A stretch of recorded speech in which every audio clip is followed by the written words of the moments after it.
Shalom, shalom, bien-aimés dans le Seigneur Jésus-Christ. Notre Dieu est bon, notre roi est fidèle. Dieu est bon, cher ami. Dieu est bon. Il ne tient pas compte de nos forfaits. Alors que nous nous dirigeons vers lui. Alléluia. Il ne tient pas compte de nos suirs. Alors que nous nous approchons de son trône pour lui demander pardon. Vous êtes sur mon cours de télévision dans votre émission Le parfum de bonne odeur pour Jésus-Christ. Aujourd'hui, le 22 novembre 2021, le 22 novembre 2021, nous allons encore vous parler de la part du Saint-Esprit, de la part de Dieu.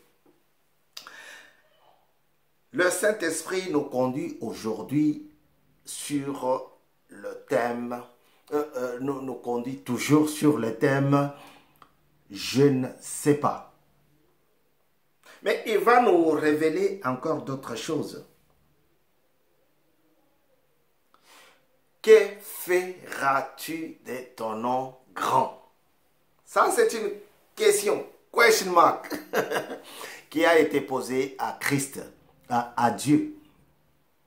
Pardon, la question a été posée à Dieu par Josué. Josué qui a déchiré ses vêtements.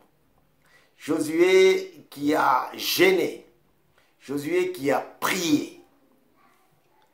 Et il va aller plus loin pour raisonner à Dieu, pour faire raisonner Dieu que si nous continuons à essuyer les échecs, qu'est-ce que tu vas faire de ton nom grand?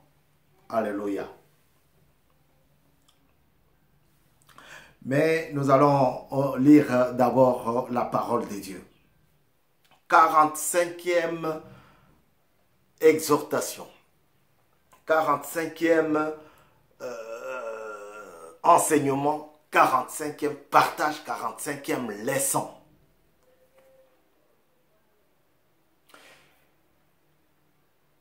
Pour la gloire de Dieu, sur les 66 leçons que nous allons voir ici ensemble. Aujourd'hui, 22 novembre, je vous donne la 45e leçon. Dans cette leçon, qu'est-ce qu'il faut retenir? Qu'est-ce qu'il faut apprendre? Qu'est-ce qu'il faut faire? Qu'est-ce qu'il faut retenir? C'est « Je déchire mes vêtements pour aller faire voir à Dieu combien je le sers. Je déchire mes vêtements pour faire voir à Dieu que si j'ai échoué, c'est parce que tu ne m'as pas soutenu. » Imaginez que la question a été posée à Jésus. Comment et pourquoi cette personne-là, le monsieur en face de nous, était né aveugle? Comment Jésus allait répondre? Ou en d'autres termes, si Jésus fouillait, s'il quittait il fouillait la question. Parce que, en tant qu'humains, nous avons tendance à fuir les questions qu'ils nous ont posées, si et seulement si nous avons compris que ça va nous faire diminuer. Alléluia. Christ, ce monsieur-là, est né aveugle. Mais est-ce que ce sont ses péchés ou bien les péchés de ses parents qui ont fait qu'il soit né aveugle? Christ, comment toi qui étais avec Dieu, le Père, est-ce que en créant l'homme, Dieu avait créé d'autres personnes à moitié? Ou bien le produit n'était pas fini? Est-ce que tu es sûr que Dieu peut donner naissance à quelqu'un, peut créer quelqu'un et lui prendre, j'interromps, excusez-moi pour le téléphone, j'ai coupé pour... Est-ce que Dieu peut créer quelqu'un et le priver de yeux, de la jambe, du cœur, de l'œil? C'est ça en fait la question. Est-ce que ce sont ses péchés ou bien les péchés de ses parents?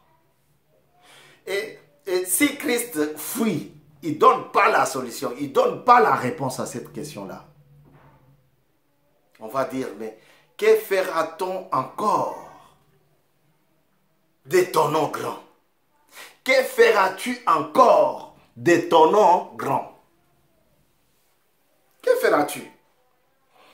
Alors, chers amis, chers fidèles dans la maison de l'Éternel, je vais procéder à la lecture de ce texte. Un très bon texte. Josué chapitre 7. Faute et punition de Canaan. Je commencerai par le verset 5. Et je lis au nom du Seigneur Jésus. Les habitants d'Aï leur tuèrent environ 36 personnes. Ils les poursuivirent depuis la porte de la ville jusqu'à Shebarim et les battirent à la descente. Le peuple perdit courage. Il se liquéfia. Josué déchira ses vêtements et se prosterna jusqu'au soir. Josué se prosterna jusqu'au soir, le visage contre terre. Attention avec ton habillement quand tu vas à l'église. S'il y a d'autres habillements, tu ne peux pas rester la face contre terre et jusqu'au soir. Devant l'arche de l'Éternel. Il était avec les anciens d'Israël. Il n'était pas seul quand il priait. Et ils se couvrirent la tête de poussière. Josué dit, « Ah, Seigneur, Éternel, pourquoi as-tu fait passer le Jourdain à ce peuple? » Non, je recommence. Il était avec les anciens d'Israël. Ils se couvrirent la tête de poussière. Josué dit à l'Éternel, « Ah, Seigneur Éternel, pourquoi as-tu fait passer le Jourdain à ce peuple? Est-ce pour nous livrer entre les mains des Amoréens et nous faire mourir? Si seulement nous avions su rester de l'autre côté du Jourdain. De grâce, Seigneur, que dirais-je maintenant qu'Israël a pris? Israël a pris la fuite devant ses ennemis. Verset 9. Les Cananéens et tous les habitants du pays la prendront. Ils nous encercleront et feront disparaître notre nom de la terre. Et que feras-tu pour ton nom grand? Alléluia. Que feras-tu, Seigneur? Que feras-tu pour ton nom grand? Que ferons-nous pour ton nom grand? Maintenant que les ennemis nous ont tabassés, les ennemis nous ont chassés, les ennemis nous ont poursuivis et ils nous ont attrapés, nous ont tabassés, ils nous ont confisqué notre terre, notre temple, notre bien. Que feras-tu de ton nom grand? Frère, vous savez, il y a des questions qu'on peut poser à Dieu, que tu peux poser à Dieu. Et Dieu regarde maintenant comment tu t'es conduit. Dieu regarde comment tu as marché avec lui.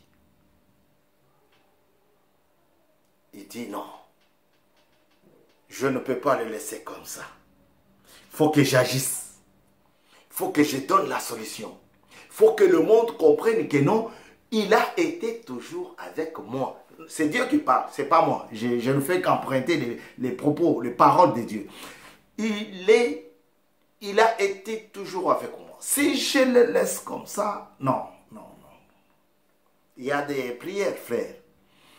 La parole de Dieu a dit quoi? La parole de Dieu que nous avons lue dit ceci. Josué se prosterna face contre terre jusqu'au soir. C'est-à-dire que quand tu es là, tu pries. Ce n'est pas prière comme on a commencé si les téléphones sonnent. Eh, allô, tu sais, je suis à la montagne. Hein? Namatina Ngomba. On passe avec la bouffe. Ah, maman, otike langa yanga ndambo, po ibike nazo sambelet, na prière, il y a jeûne et prière, il y a kafu. Non, ma soeur, mon frère, ça c'est pas. Tu finis le jeûne, tu as tout un tas de casseroles devant toi pour finir. C'est pour vous rappeler que mon père spirituel disait toujours ça. Maman Folex. Alors, il dit, il se prosterna jusqu'au soir face contre terre. Mais il n'était pas seul. Il était avec les anciens d'Israël. Il prie. Il cherche la face du Seigneur. Éternel Dieu, pourquoi tu nous as abandonnés? Pourquoi, Seigneur? Regarde maintenant, les ennemis nous ont pourchassés, les ennemis nous ont tabassés, les ennemis nous ont frappés. Et maintenant, s'ils effacent le nom d'Israël sur la terre, qu'est-ce que tu diras aux autres qui veulent te suivre? C'est ça la question. Parce que nous avons marché avec toi pendant 40 ans. Mais celui qui veut maintenant rentrer, qui n'a fait que 2 jours, qu'est-ce que tu diras de lui? Est-ce que tu lui diras que tu es l'Éternel des armées? Je ne crois pas. Et Dieu a commencé à agir. Et Dieu a commencé à agir. C'est là que les murs de Jéricho furent tombés. Alléluia. Jean chapitre 9.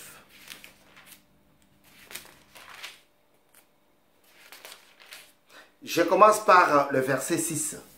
Là, on avait commencé à 5 et ici, verset 6. Après avoir dit cela, il cracha par terre et fit de la boue avec sa salive. Puis, il appliqua cette boue sur les yeux de l'aveugle et lui dit, va te laver au bassin de Siloé, nom qui signifie envoyé. Il y alla donc,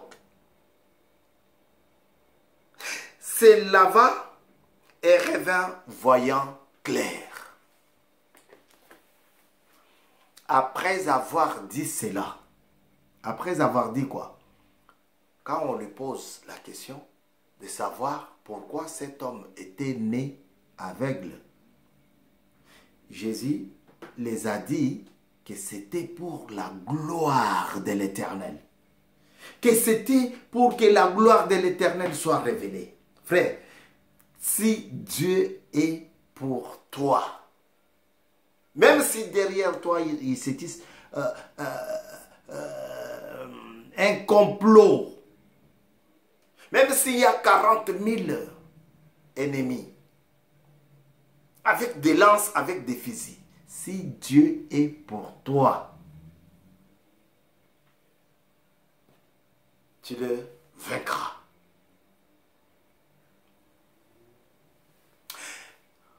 Seigneur, pourquoi cet homme-là est né aveugle?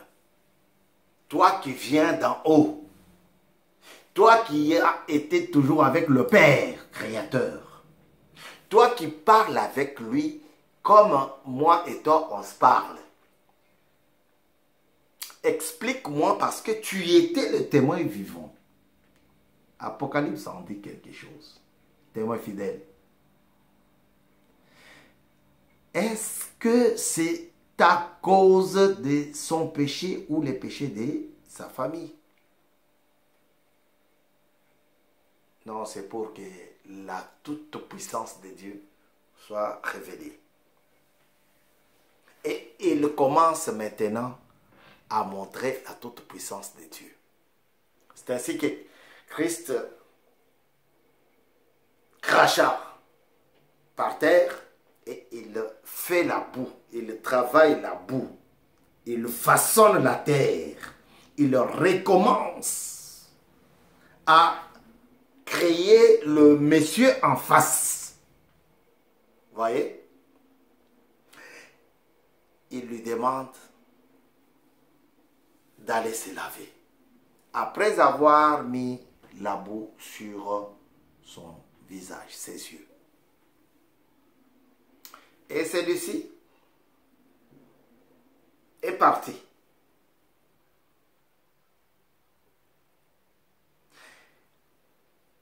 Il est allé se laver et il a reçu son miracle. Parce qu'il est retourné voyant clair. Si seulement nous avions su rester de l'autre côté du Jourdain, quand la souffrance, quand diable fait augmenter la souffrance, bon, quand Dieu permet que la souffrance augmente, il a une autre fenêtre qu'il arrange à ouvrir pour te faire sortir de ta misère. Seulement, l'homme est trop pressé. Il est tellement pressé qu'il va commencer à se faire des idées. Comme Josué. Si seulement nous avions su rester de l'autre côté du Jourdain. De grâce, Seigneur. C'est-à-dire que si ces messieurs qui étaient malades commencent à recevoir son miracle, si ça ne tient pas, tu commences à voir, les yeux veulent souffrir, il ne voit pas clair, il va dire, ah, vous m'auriez dû laisser tel que j'étais. Parce que la façon dont j'étais, avant, je pouvais recevoir de l'argent, de l'aumône de l'autre. Mais maintenant que vous m'ouvrez les yeux, mais je ne vois même pas clair. Ouais, non, mais attendez. Vous pouvez dire ça. C'est quand tu commences un commerce et que ça ne tient pas. Tu commences à te dire, aïe, aïe, aïe, aïe, aïe, aïe, aïe, aïe, aïe, aïe. Tu commences à regretter. Parce que quand tu commences un champ, tu sèmes les arachides, tu sèmes le maïs et ça pousse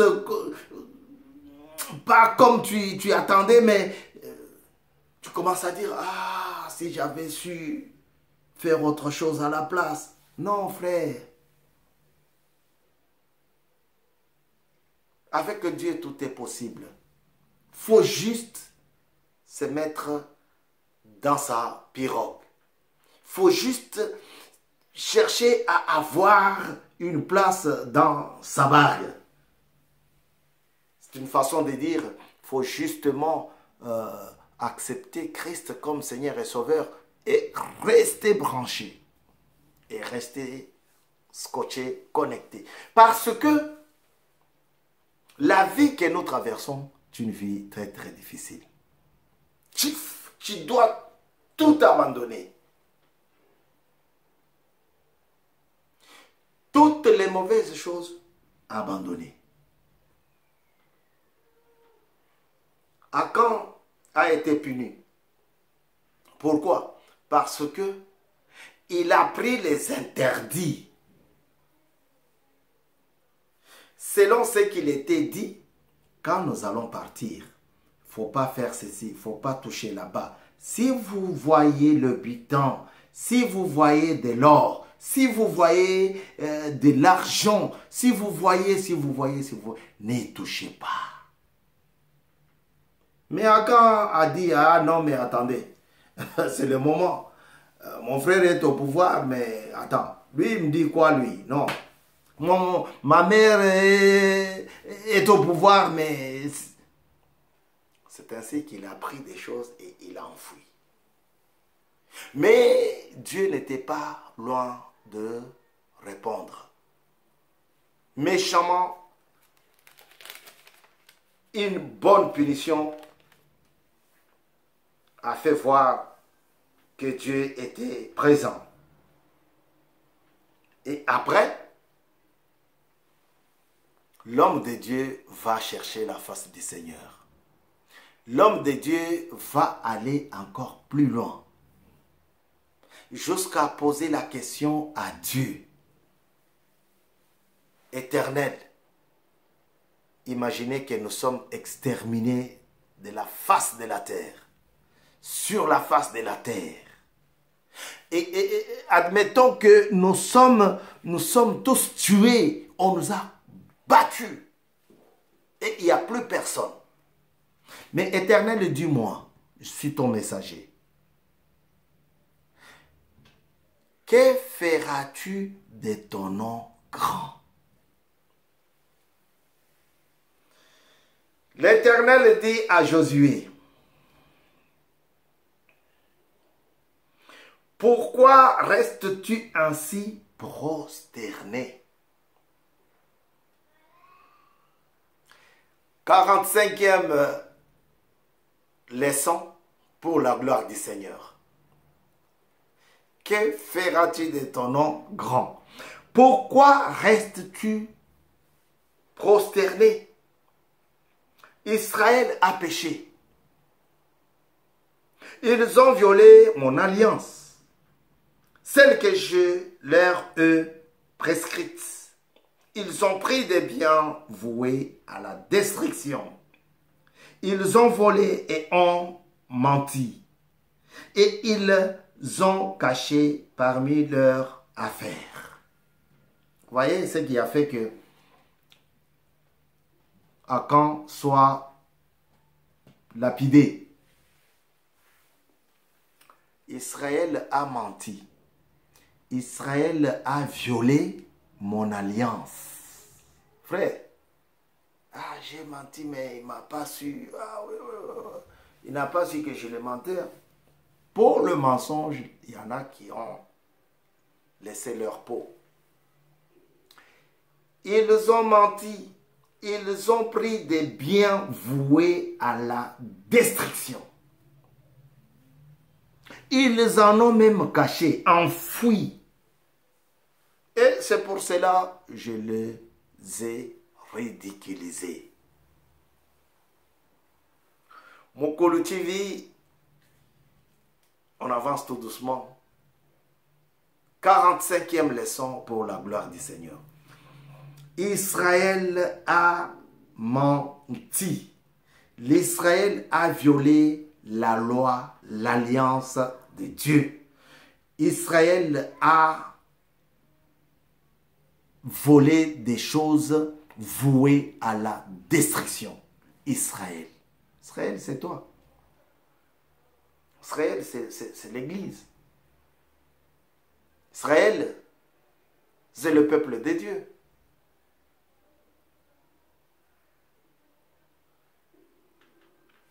Christ, qu'est-ce qui fait que ces messieurs soient nés aveugles? Frère, Christ pouvait fuir, mais Christ a donné solution. A donné non seulement la réponse, mais également la solution. Dieu veut que tu prospères. Dieu veut que tu sois bien. L'Éternel des armées veut que tu voies ton miracle et que tu le vives. Seulement, reste dans la barque. Nous avons ainsi dit, au nom de Jésus, Amen. Chers amis, chers internautes, chers téléspectateurs, nous sommes arrivés à la fin de notre intervention ces jours, le 22 novembre 2021. Pour la gloire du Seigneur, nous avons ainsi dit. Amen. N'hésitez pas à vous abonner, à liker et aussi à partager. Si vous avez trouvé que ce que nous disons est bien. Ce que nous vous disons, c'est la parole de Dieu. Nous sommes très, très ravis que l'amour, la miséricorde du Dieu le Père vous soit accordée. Au nom de Jésus.